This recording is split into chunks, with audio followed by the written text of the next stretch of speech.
Um, Thanks for coming. My name is Brett Richardson. I'm the CTE coordinator for St. Louis Community College. I started work on this project. We started working on this project back in 2018. So first of all, actually, this small group. Let everybody introduce yourselves. Go ahead. My name is Erin Tyree. I work at the Challenger Learning Center of St. Louis, which does space-related STEM outreach. Cool. I'm Brianna Trader. I'm the K-12 science director in the Belleville School District. I'm Laura Roth with First in Missouri. Oh, okay. Hello, Laura. Somebody said your name earlier, and I'm like, I gotta find her. Look, See, we have opportunities to create. I found her. We just came from a partnership session. There's opportunities I to know. create, always Nice to see you. create partnerships. So before I get going here, has anybody looked at this before, the rubric? Does anybody know what this is? So you're all new to the, okay. So really what we wanted, what Kate and I are talking about, I was supposed to have somebody else with me, Deb Holmes, formerly, or with STEMPAC. Her and I were co-chairs of the last professional development subgroup that we had going on up until June, when those initial subgroups sunset. Really what I'm hoping is that you'll understand a little bit of the process that went into developing this.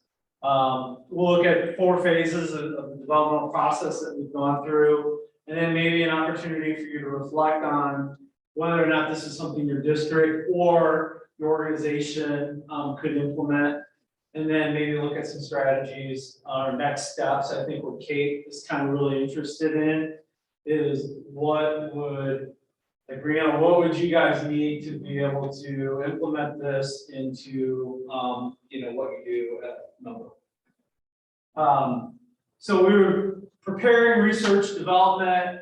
We're kind of in that testing and implementation phase right now, and then next steps.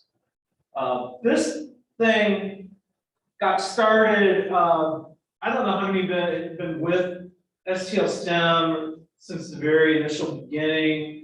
Kind of just the skinny of how a group was convened probably in April of 2018. School districts, civic groups, some businesses, community leaders, civic leaders, Missouri Chamber. I don't know how many know Brian Krause. He's running around here earlier today. He's a good friend of mine. We were both in, he ran Leadership Missouri and graduate of Leadership Missouri. So I've known Brian for several years. We met in 2018, and then the offshoot of that were some committees. Professional development was one, workforce. There was family committee. There was a family engagement. There was another type of group. We, as a professional development group, started meeting back in the summer, fall of 2018. From there, that group kind of established 2 main goals. One was kind of a needs assessment or community needs assessment, kind of trying to find out what PD actually existed in St. Louis in the STEM space, and then what the needs were of those. The other goal was to kind of develop a model and a framework for high quality best practice and professional development that could be used and viewed by school districts, organizations, if they had professional development taking place. What were some best practices for that? So then we met and we began to work on a timeline for development. Where did we get the information? How did we come up with it? We did a lot of, so the subgroup, and Deb and I were part of that subgroup that kind of really focused in on the rubric. There was another group that worked on the community needs assessment. You might have gotten an email at one point in time to fill that needs assessment out, and you got I think they did 6 slides or something, take it or something, they did something with it. We looked at some journals, some articles, peer-reviewed research, best practices in teacher professional development. We pulled all that information together and decided on some key elements. We settled on 10 key elements. So if you look at this, you'll see what was the end product in terms of all the elements in there. And we'll talk about a couple of them. We're not gonna go through each and every one of them unless you really want to. You're welcome to look through that. One of the main articles that we kind of used was the effective teacher professional development from the Learning Policy Institute. We looked at Carnegie, the Carnegie STEM rubric. I don't know how many are familiar with that instrument.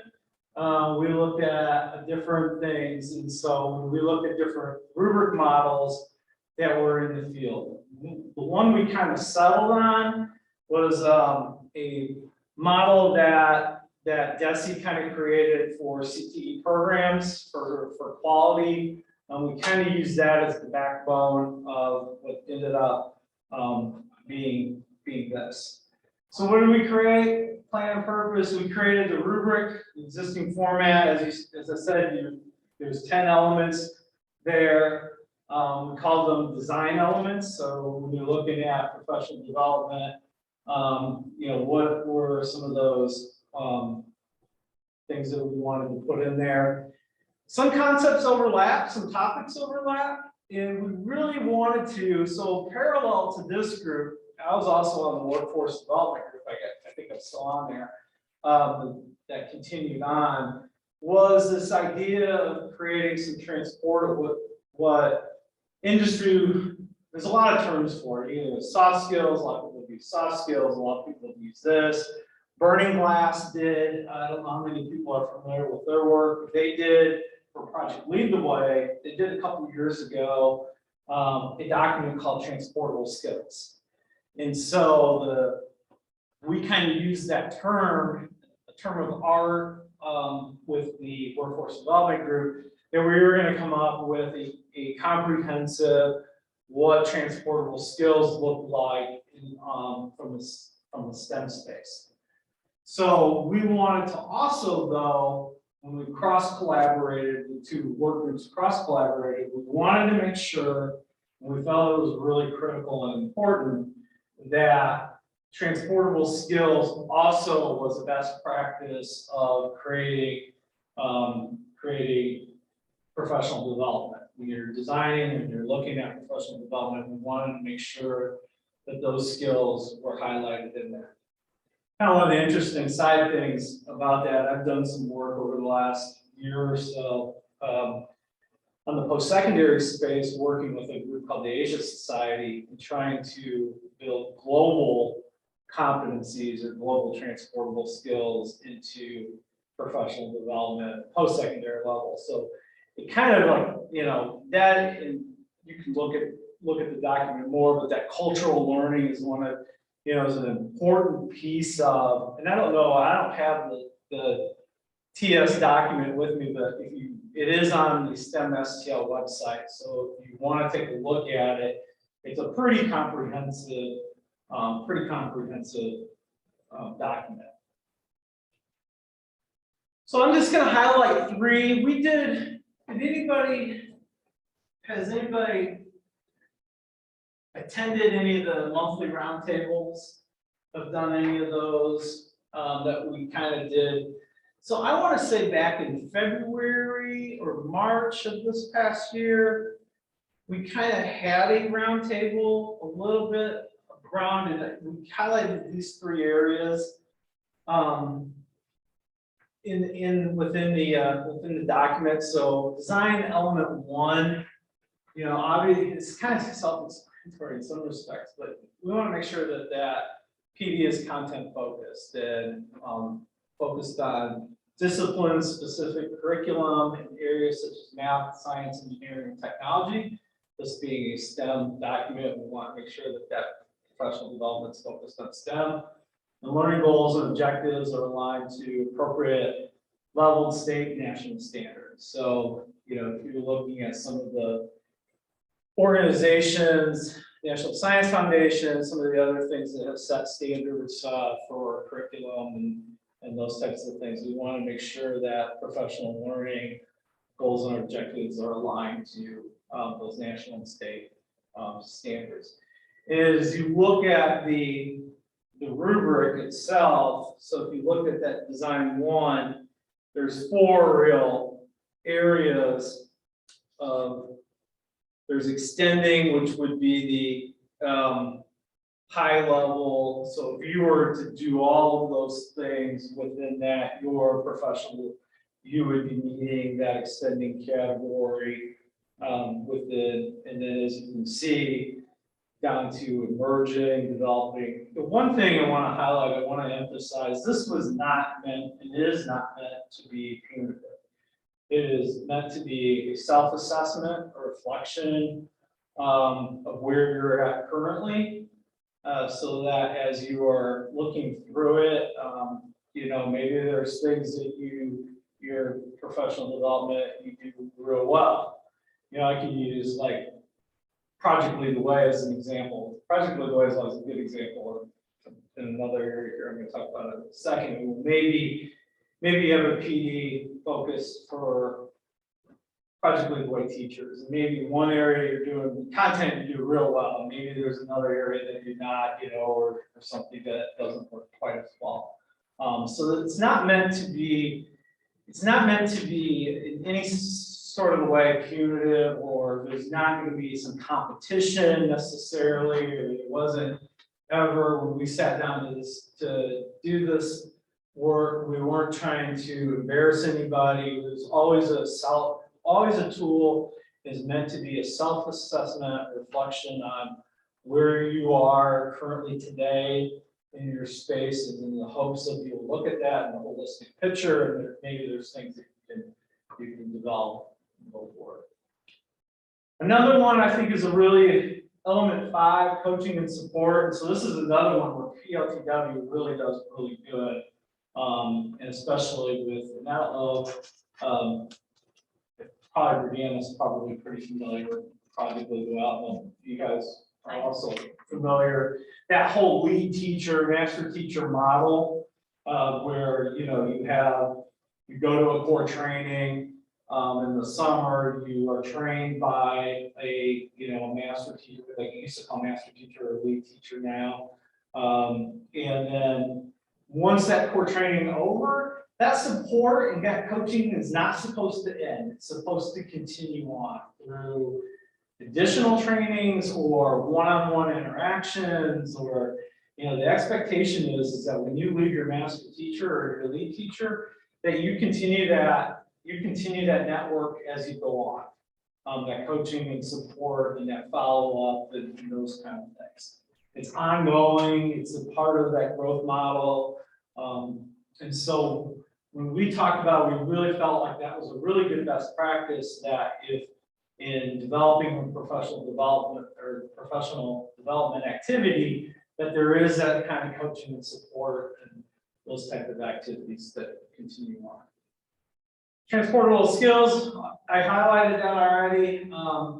There's evidence that professional development activities incorporate, so the kind of expectation is at least 4 of the 6 categories identified in the transportable skills document, including an appreciation of cultural differences as a valued skill in STEM learning. The number 1, if you look at that document, the number 1 skill in there is appreciation of cultural differences. And this organization, I think, has done an outstanding job of really bringing to the forefront of equity, inclusion, diversity, cultural understanding, and then incorporating that into STEM activities. And so that really is one of the top priorities and skills in looking at, not only when you're looking at professional development, but in terms of what that number 1 skill that we hope that students will take away from what we're doing in the classroom, is that appreciation of cultural differences. testing and implementation. So that's kind of where we kind of are in that space right now, or we have been in that space. How have we tested this? We had other work groups review this with the workforce development group. Some of the other groups had an opportunity to look at the model, provide feedback. We made changes to, instead of like initially, instead of the at the top of if you look at the rubric, instead of that extending proficient, developing, merging, we have a kind of a Likert scale, kind of a 5, 4, 3, 2, or 5, 4, 3, 1 kind of thing. We wanted to really get away from that again because we didn't want it to come off as judgmental, but we wanted it to be something that we encourage thought and discussion, and trying to improve, to improve upon that activity or that professional development plan that the district was doing.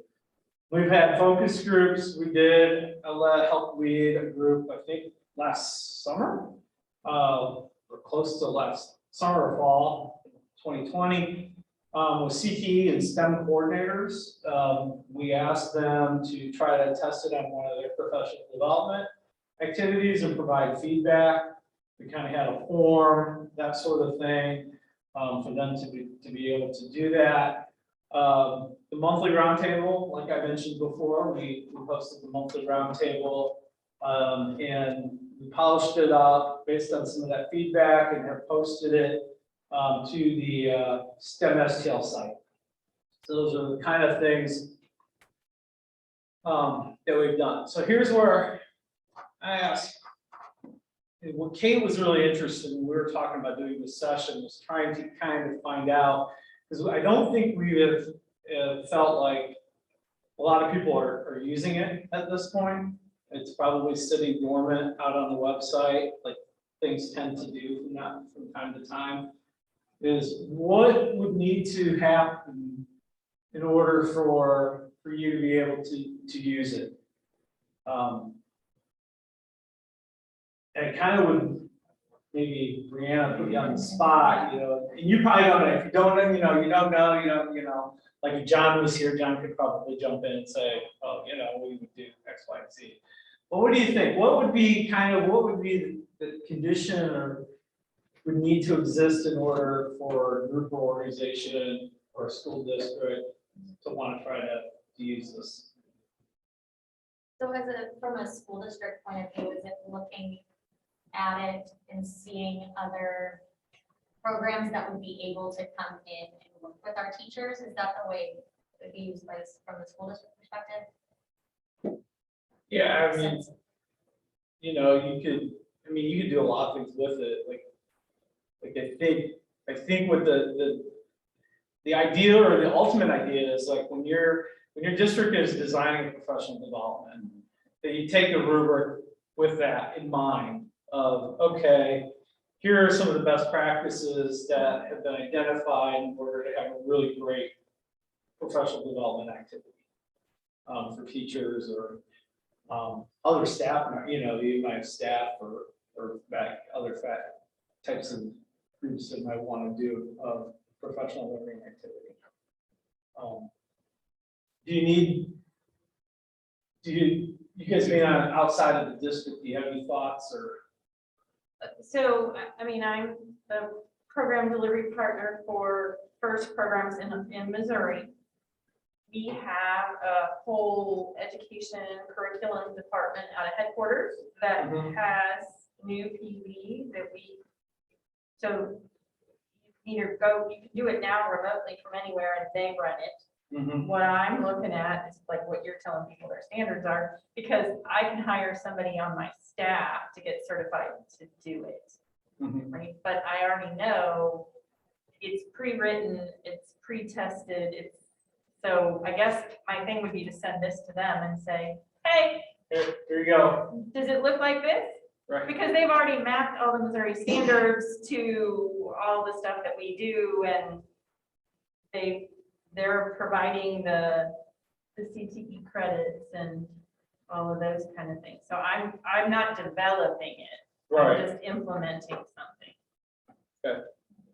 Do you have a Can thought? I, so, we do 1-day professional developments for teachers that come to do our programs mostly. We open them to other people, but it's kind of hard to spread the word. We've done summer makerspace training for teachers, and we've done some weekend things, but our main audience are people that are coming to us for programs.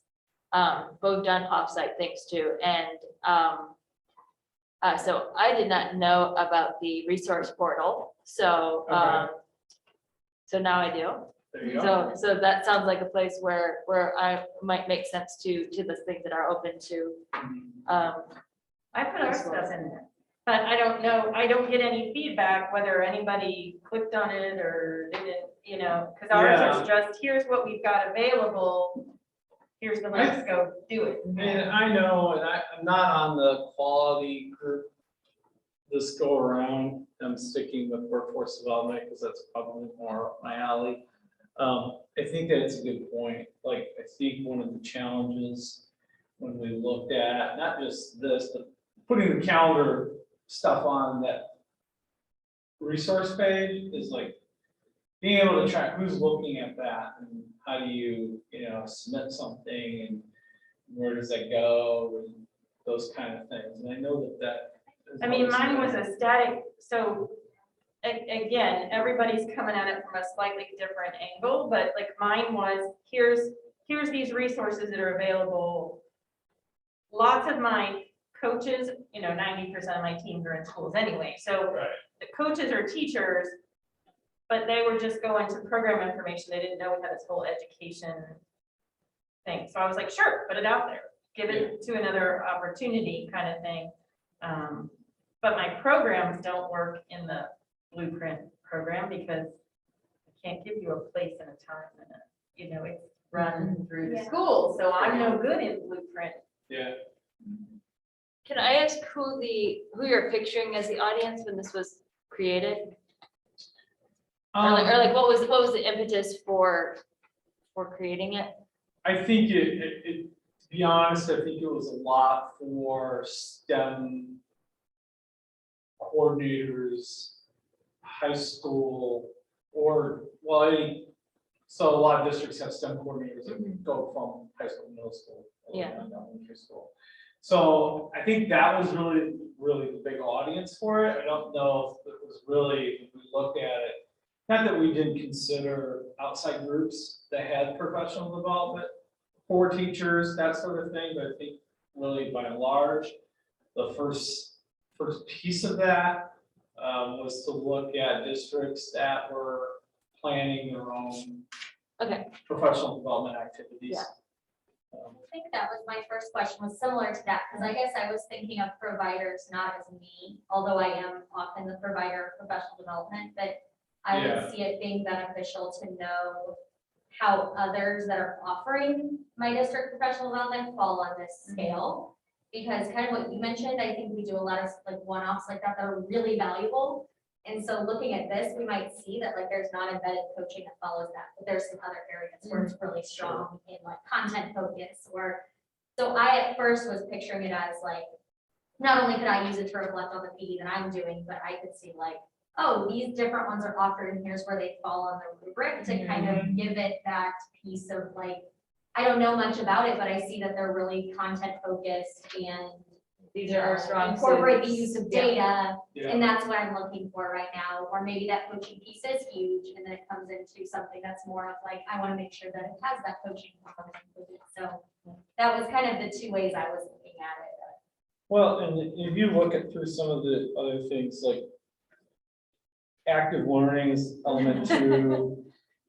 So hands-on, so it's not sit and get. Yes. Unlike I this, think is it's just such sit and more get, of a like, professional development, 'cause they get so excited when they get to do anything with us. We're like, Yeah. oh, you poor depressed people. But that's the thing, I mean, sales people come to me all the time trying to tell us they have stuff, so it'd be nice for almost them to like have been vetted through this, like, hey, here's an opportunity we have, and I'm showing you that we're meeting these needs that we know are high quality needs of professional development. And that would make me feel more comfortable. So that may using be that. one recommendation is that we should share it with some of the providers and actually, in some respects, we did which Project Lead the Way a little bit. Ashley Gregory, I don't know if you know Ashley, she's our regional or St. Louis. Ashley Bennett. She used to be Ashley Gregory. She got Before Devin said this, no, Yeah. yeah, Ashley Bennett. She'll kill me for saying it, but I always. I'm gonna text her right now, but. Yeah. She's like, Brett's called you. So, Ashley and Ashley did go, and Ashley, I had asked Ashley to, when Deb could do it, I was gonna try to get Ashley to do it, but she still can't travel and that sort of thing.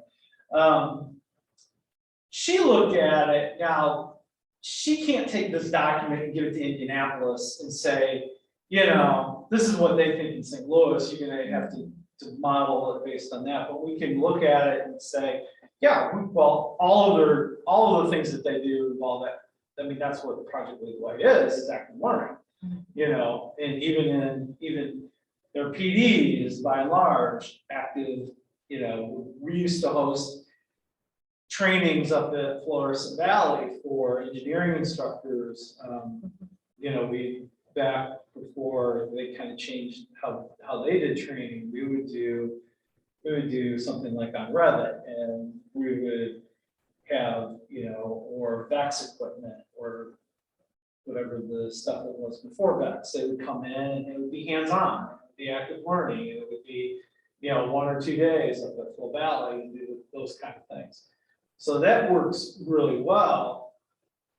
Some people are just, you know, an active learning PD, what does that look like? You know, how does that, you know, instead of like, you know, if we were doing it right, I would have you doing it, you know, but like, this is probably not the forum for doing something like that. Collaboration. And then even that cross collaborate, or even like say in the district, one of the things that I did for Hazelwood, this was probably 5 years ago, plus we brought all the Hazelwood engineering instructors together at Hazelwood West, and they did a PD day together. That wasn't something that they had really done a lot. They do in building collaboration, but to do a district-wide facilitated professional development activity wasn't something that they had ever done, and we had done that with them. And I think we ended up doing one at Rockwood. I wasn't involved in the one at Rockwood, but I think we ended up doing one at Rockwood too. So then, yeah, as you look through that, there's a whole, you know, again, best practices is a big piece of that, and we've talked about that. Feedback and reflection, you know, the opportunity to think about what that activity is, and then reflect upon it, and then how do you take what you've learned and take that back to the classroom. That's it. So there's a lot of different things within this. Sustained duration, it's not just a one-time thing, but this is over a period of time. So there are some other things.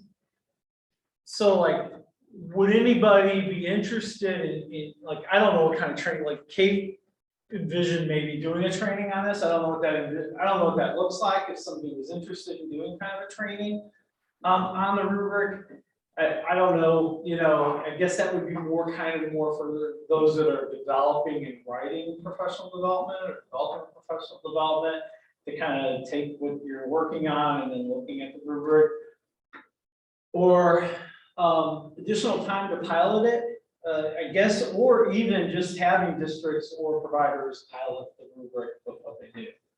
I think like maybe even beyond just the CTE STEM space, but like your organizations, like you said, if there's a way to look at that.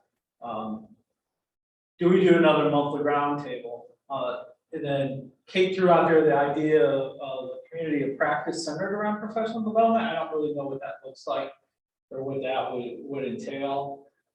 Their community practice model, something, you know, somebody was willing to do that around kind of working around best practices around professional development. That'd be something that she would be, you know, could be interested in doing. Thoughts, feedback?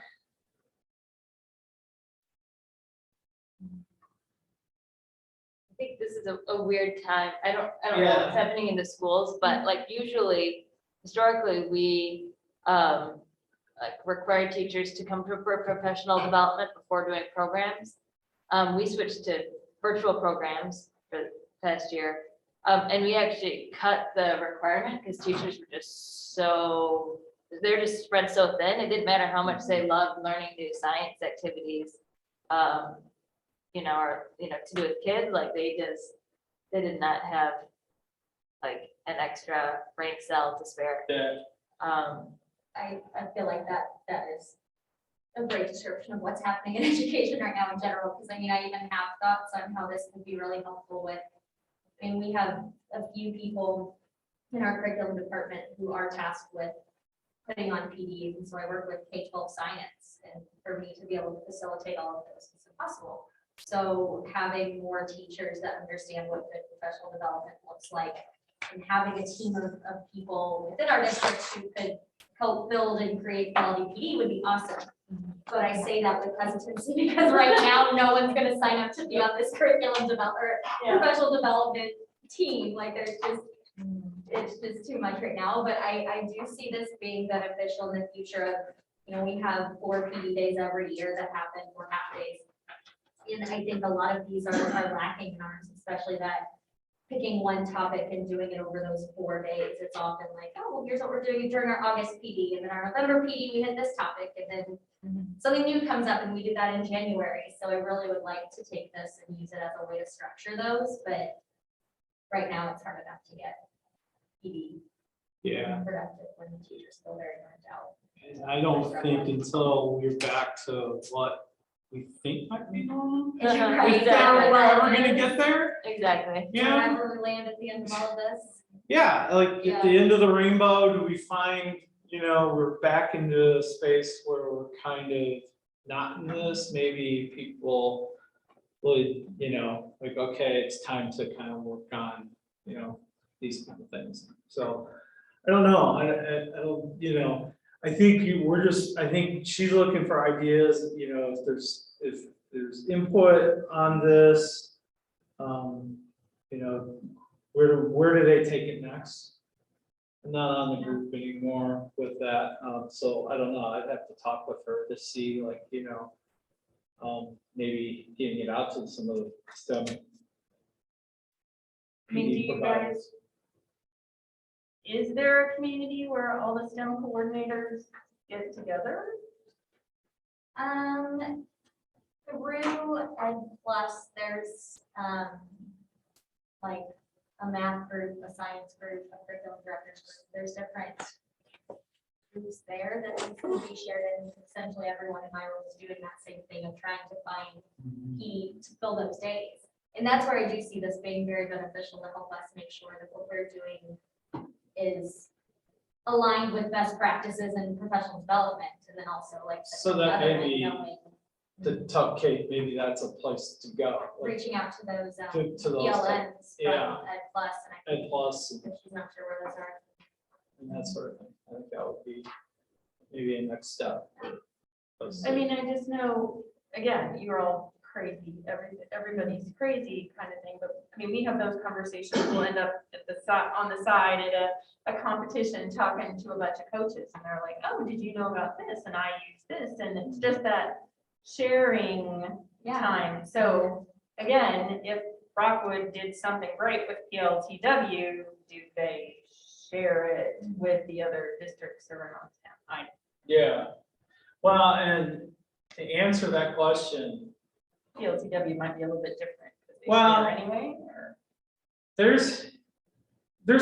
should, like, so if you had a master teacher at Rockwood, and I know they used to, I mean, they have several, they would be the ones that kind of would talk with other teachers throughout, like, across the country, really. Like, if they had, like, when they used to, now they don't anymore, they're doing all their summer training online.